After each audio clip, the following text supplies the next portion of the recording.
Mira, sí te expresaba una preocupación seria desde mi punto de vista, porque todavía no ha alcanzado la magnitud que tiene el incendio en la Chiquitanía o en Guarayos, en la zona del Choré, que es mucho más cercano y directo, de directa incidencia para la ciudad de Santa Cruz. Sí. La Reserva Forestal del Choré, recordemos que ha sido recortado recientemente por un decreto 200.000 hectáreas para asentamientos, y el año pasado la humareda que ha hecho que se paralicen incluso actividades económicas en Santa Cruz ha sido a consecuencia del humo del Choré. Y todavía no hemos alcanzado la época de final, digamos, de los incendios. Por lo tanto, es probable que todavía tengamos más incendios en el Choré, significa más humo. Complicado. Y eso combinado con los vientos del norte significaría que tendríamos todavía mayor contaminación del aire en la ciudad de Santa Cruz. Estamos hablando de una reserva forestal. ¿Cómo es posible que hayan asentamientos autorizados en una reserva forestal? Eso se ha convertido en un territorio de grandes ilegalidades permitidas por el gobierno actual y por el gobierno anterior, y que lamentablemente hemos retrocedido bastante respecto al año pasado, porque en lugar de desalojar esos asentamientos ilegales que habían ahí, incluso habían tierras tituladas por parte del INRA, este año pues se ha cambiado la categoría de Reserva Forestal Choré a área protegida.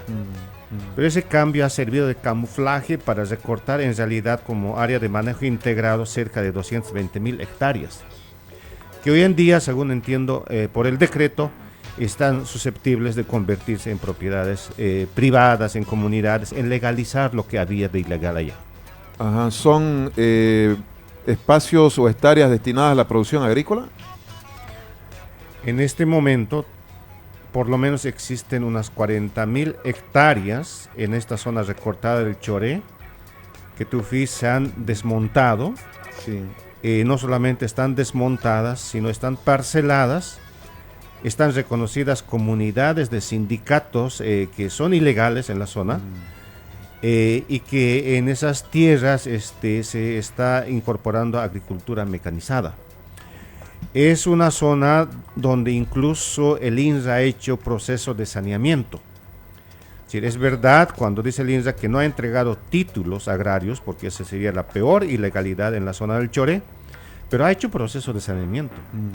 Fíjate tú que ha hecho mensura, que ha hecho intervenciones, ha hecho amojonamiento y ha hecho parcelación de los predios. Y eso está listo básicamente para la firma de los títulos y entrega a privados. Y eso se lo ha hecho en una época en que no estaba permitido y en una época en que esto era tierra fiscal no disponible. ¿Aquí el INRA tendría responsabilidad? Absolutamente. El INRA tiene grandes responsabilidades en esta zona, por varias razones, pero fundamentalmente por haber intervenido con un proceso de saneamiento en una zona que se sabía desde antes era tierra fiscal no disponible. ¿Y qué tipo de producción hay agrícola? Digo, soya, producción de soya, ganado, ¿qué es lo que es apuntaría? cualquier monocultivo tradicional, Ya. entre comillas, es decir, el primer año es soya, rota con maíz, rota con sorgo fundamentalmente, ¿no? Y esa es la manera en que funciona, pero probablemente los mayores implicados en esta zona no sean directamente los productores soyeros, sino los que están traficando con estas tierras. Ya.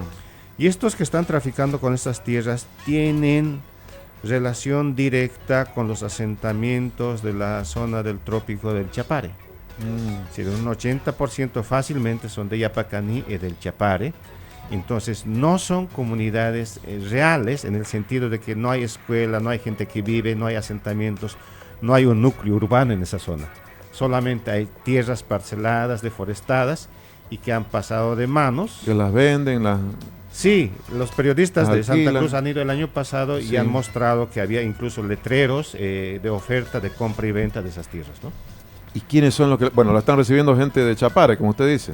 Sí, ellos Inicialmente. inicialmente porque legalmente esas tierras no se pueden titular como propiedad privada, una vez que son tierras fiscales, pero sí se pueden transferir en calidad de propiedades colectivas, llámese comunidades campesinas o interculturales, en calidad de dotación de tierras fiscales. Claro. Pero como la dotación depende de una política de distribución de tierras y esa política de distribución no hay en este momento, las autoridades agrarias han inventado un procedimiento arbitrario que se llama autorizaciones de asentamientos provisionales. Y estas autorizaciones de asentamientos provisionales han entregado en Santa Cruz más de 1.500 autorizaciones de asentamientos de manera irregular, sin transparencia y hasta ahora sin que se publique la información de quiénes son estos asentados, qué se llaman estas comunidades, cuántas hectáreas son y dónde están. Entonces, esa es una parte fundamental del problema para entender todo lo que estamos viviendo. Están quemando, además, digamos, en los asentamientos. No, eso. Absolutamente. En el Choré se está quemando, se está incendiando, han desmontado, algunos tienen incluso autorizaciones de desmontes, y lo peor que tememos es que eso se convierta en fuego descontrolado. El año pasado se quemaron más de 70.000 hectáreas, y si algo similar ocurre este año, si prácticamente estaríamos en un escenario mucho peor de lo que tenemos ahora en la urbe cruceña. Sí, y ahora en el otro lado, Gonzalo Colque de la Fundación Tierra, ¿qué está pasando? Guarayos, esencialmente, bueno, lo que estamos viendo es Concepción, toda esa zona está muy golpeadísima por los incendios. Es terrible lo que está pasando en 3 zonas, dejando de un lado San Matías, que básicamente ha sido a consecuencia del fuego que ha arrasado los pajonales del Pantanal. ¿Del ¿no? Pantanal? Sí. ¿Eso es por fuego brasileño o boliviano? Boliviano. Boliviano, San Matías. Fuego boliviano, pero ese es un fuego descontrolado que no cuenta mucho en el análisis, digamos, porque no tiene interés económico. Ya. Lo que cuenta es Bajo Paraguay, Concepción, la TCO Venteverde, la TCO Guarayos, y los asentamientos en la provincia de Guarayos. Es ahí donde está concentrada la mayor parte de los incendios de la última semana de agosto y de lo que va de septiembre, y toda la contaminación del aire que tenemos en este momento es a consecuencia de estas zonas. Básicamente, Tufi, no son propiedades tituladas, no son propiedades que han pasado por el proceso de saneamiento. Gran parte de estas son tierras fiscales, asentamientos irregulares con autorizaciones pero irregulares de comunidades interculturales, tierras fiscales no disponibles en manos de ocupantes ilegales, propiedades privadas en proceso de saneamiento y que no han llegado a cerrar la titulación. En estas zonas también existen y están comunidades de la TCO Guarayos, de la TCO Monteverde y también de Lomería. Sí. Ahí es donde si usted nos puede describir precisamente quiénes son los que están asentándose, ya nos dijo, ¿no? Básicamente, pero se señala mucho a los llamados interculturales, pero también hay quienes dicen, bueno, no son solo los interculturales, también hay medianos, grandes productores, soyeros o ganaderos, los que están en este momento involucrados en el problema de incendios forestales o chaqueos, digamos. Sí, la figura un poco se ha complicado, porque antes se podía categorizar de esa manera, pero hoy en día... En estas zonas, fíjate, por ejemplo, un productor soyero que arriesga mucho dinero, no está metido en este proceso directamente. Ya. Quien chaquea es otro. Quien hace el negocio de tener autorización de asentamiento con el gobierno es otro, ¿no? Y este otro figura a nombre de comunidad, pero en realidad es un traficante de tierra. Y este traficante de tierra generalmente lo chaquea, obtiene permisos de desmonte y lo vende.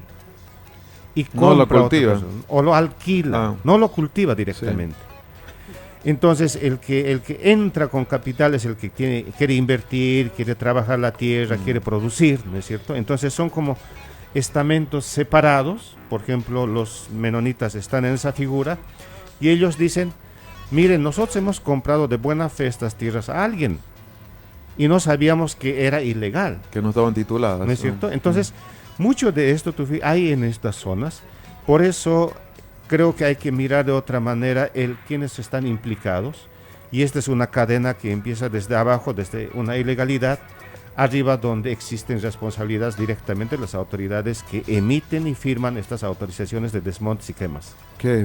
Gonzalo, ¿y cómo se puede ya atacar la causa estructural de todo esto? Bueno, la diputada Álvarez planteaba la abrogación de algunas leyes, llamadas incendiarias. ¿Cuál es su criterio al respecto? ¿Por dónde viene el ataque a la causa de estos incendios y quemas?